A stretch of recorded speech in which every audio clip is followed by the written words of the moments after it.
கூப்பிட்டு முறையிட்ட பேருக்கு முற்றிய வினை தீருமே. முருகனை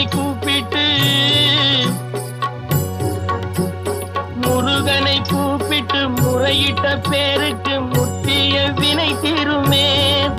உடல் பற்றிய பிணியாருமே வாழ்க்கை முற்றிலுமே நலம் பெற்று இனி தூரமெத்த இன்பம் சேருமே. அப்பன் முருகனை கூப்பிட்டு